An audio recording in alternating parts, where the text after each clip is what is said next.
Everyone, welcome to judiciary plus. जैसा कि आप सब देख सकते हैं अपनी स्क्रीन पे, आज मैं उड़ीसा जुडिशियल सर्विस की वैकेंसी के बारे में बात करने के लिए इधर आई हूँ। तो काफ़ी समय से कोई वैकेंसी नहीं आई थी। अभी नवंबर में हमारा 2 एग्ज़ाम हुआ है जुडिशरी का, हरियाणा एंड राजस्थान का, बट वैकेंसी हमारी काफ़ी समय से कोई नहीं आई हुई है। कोरोना की वजह से भी डिले हुआ है सारे स्टेट में, लेकिन जैसा कि मैंने बताया था आपको अपकमिंग जुडिशियल एग्जामिनेशन के वीडियोज़ में, जो कि आपको प्लेलिस्ट में मिल जाएगी एंड उसकी डिस्क्रिप्शन बॉक्स में भी मैं लिंक डाल दूंगी, तो वहाँ से भी जाके आप चेक कर सकते हैं। तो वो उसमें मैंने बताया था लिस्ट ऑफ स्टेट जहाँ की वैकेंसी आ सकती है, और उड़ीसा की वैकेंसी आपके सामने आ चुकी है और मैं आज के वीडियो में डिस्कस करने वाली हूँ डिटेल्स इसके बारे में। तो देखिएगा पूरा वीडियो, क्योंकि इसमें कुछ भी मैं फालतू की चीज़ें नहीं बताने वाली हूँ, और जो भी इम्पोर्टेंट है उतना ही बताऊँगी और छोटे में वीडियो ख़त्म कर दूँगी। ठीक है, तो चलिए स्टार्ट करते हैं। अब जो सबसे इम्पॉर्टेंट चीज़ जो होती है किसी नोटिफिकेशन में, वो है वैकेंसी। तो टोटल नंबर ऑफ वैकेंसी जो है हमारी वो कितनी है, तो यहाँ दे रखा है 53 है टोटल नंबर ऑफ वैकेंसी, जिसमें अनरिजर्व्ड है 22, उसमें इंक्लूड होता है 7 सिर्फ वुमेन के लिए।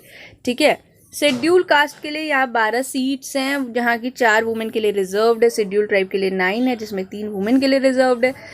SC BC के लिए 6 है, जिसमें 2 वुमेन के लिए रिजर्व्ड है। एंड 4 सीट्स यहाँ दे रखी है फिजिकल डिसेबल्ड पर्सन्स के लिए, जिसमें 2 इस साल की वैकेंसी की है और 2 जो है ना हमारी वो प्रीवियस ईयर से कैरी फॉरवर्ड की गई है, और उसमें 1 जो है वुमेन के लिए रिजर्व्ड है। तो टोटल 53 सीट्स है।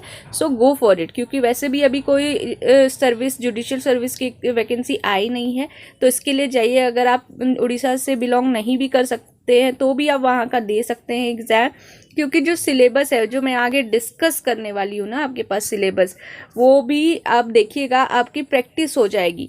आप जिस भी स्टेट से बिलोंग करते हो, अगर आप उड़ीसा के लिए नहीं इंटरेस्टेड हो तो भी अगर देते हो तो प्रैक्टिस हो जाएगी। जैसे कि हमें पता है एग्ज़ाम अगर आता है तो हमारे ऊपर प्रेशर होता है वो पढ़ाई का, तो आप अच्छे से प्रिपरेशन कर पाएंगे। अब चलिए देख लेते हैं एज लिमिट कितनी है।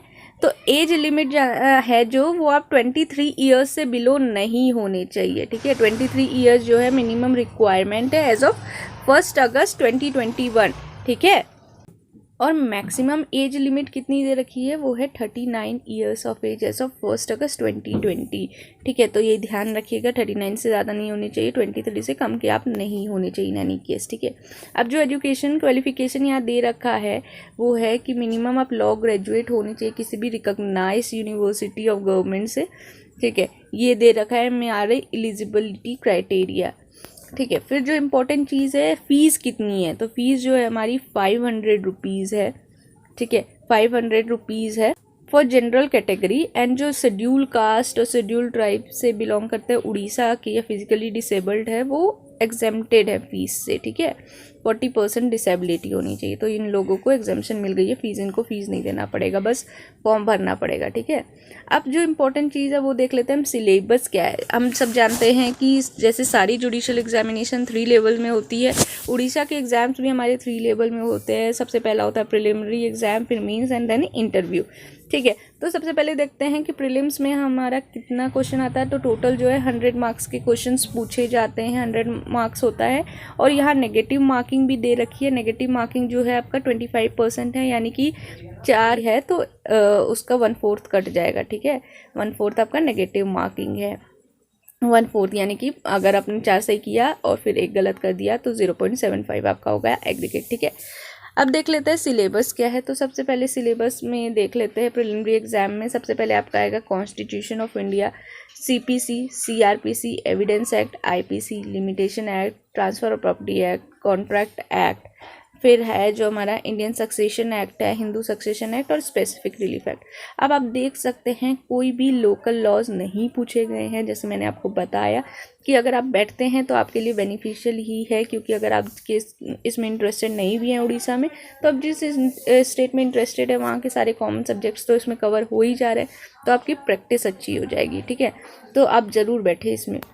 दूसरी चीज़ जो इसमें इम्पॉर्टेंट है वो है रिजर्व कैटेगरी वाले बच्चों को मिनिमम 35% मार्क्स में मेंस के लिए बुलाया जाएगा। हमारे जनरल कैटेगरी के हैं उनको मिनिमम 40% मार्क्स तो लाना ही पड़ेगा। और बट ये ऐसा नहीं है कि मिनिमम इतना आया तो आपका सिलेक्शन हो ही जाएगा, वो डिपेंड करता है कट ऑफ कितना है, उस पर भी डिपेंड करता है। ठीक है, कट ऑफ पे डिपेंड करता है आपका।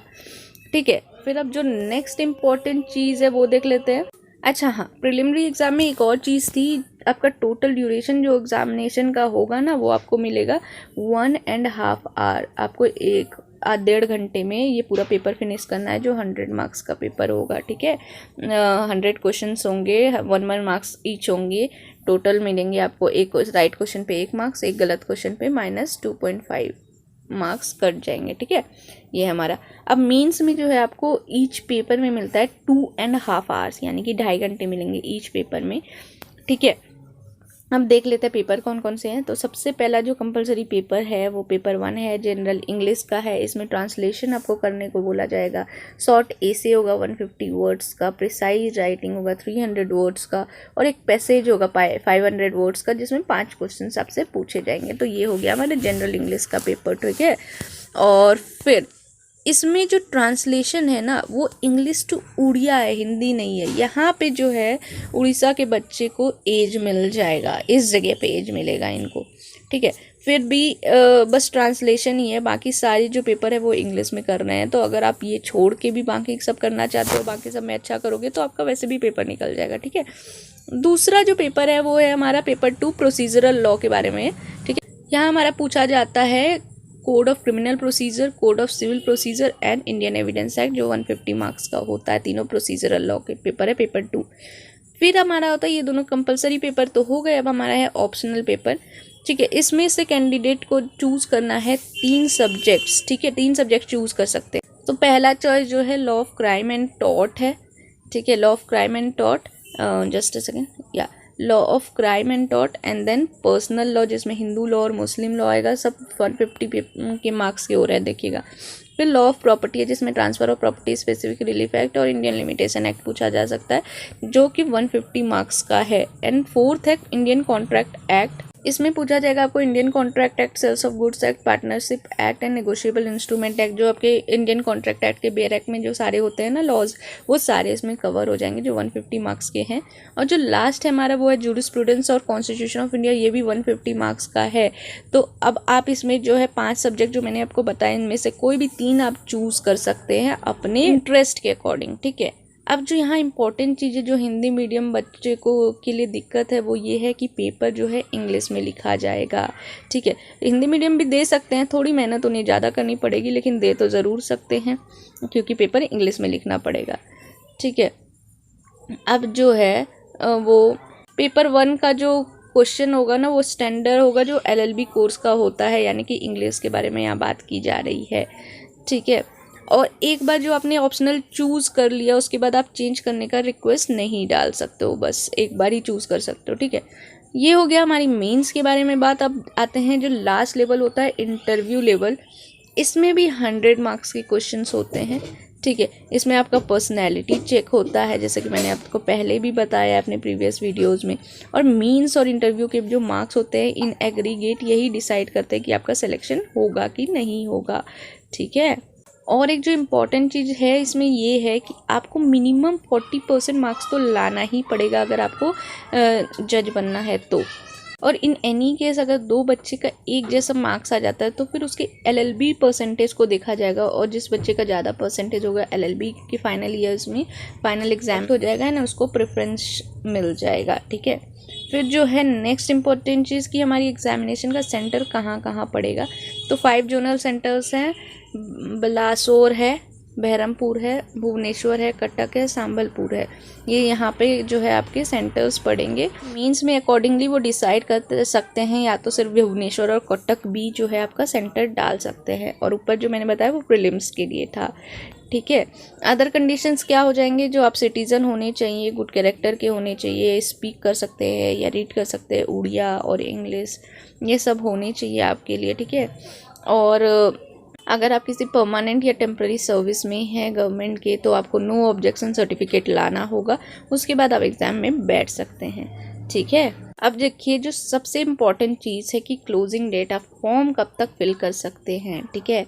तो फॉर्म फिल करने का डेट जो है 21/12/2021 से खुलने वाला है और ये चलेगा 20/1/2022 तक, यानी कि 1 महीने का विंडो ओपन है। और जस्ट ही मैंने इसलिए ही वीडियो आपको अभी बनाया है कि जस्ट 2 दिन के बाद आपका फॉर्म फिल होना स्टार्ट हो जाएगा, तो बिल्कुल भी मिस नहीं करिएगा। और जो दूसरे स्टेट के हैं वो भी भर सकते हैं, ऐसा कुछ नहीं रिस्ट्रिक्शन दिया है कि नहीं भर सकते हैं, ठीक है। और जो है आपका submission of online register application can be done in the website from 21/12/2021 till 27/1/2022, ठीक है। तो ये याद रखिएगा, ये सबसे इम्पोर्टेंट चीज़ है, डेडलाइन मिस नहीं करिएगा। तो this is all about Orissa judicial service examination. आपने सिलेबस देखा है, you can go for it. Local laws का झंझट बिल्कुल भी नहीं है यहाँ पे। एक ट्रांसलेशन का है, तो अगर आप उसको स्किप भी कर देते हैं तो भी आपका सिलेक्शन हो सकता है, ऐसा कुछ नहीं है। तो just go for it and all the best. This is advocate Twinkle Jha signing off to this session. Thank you.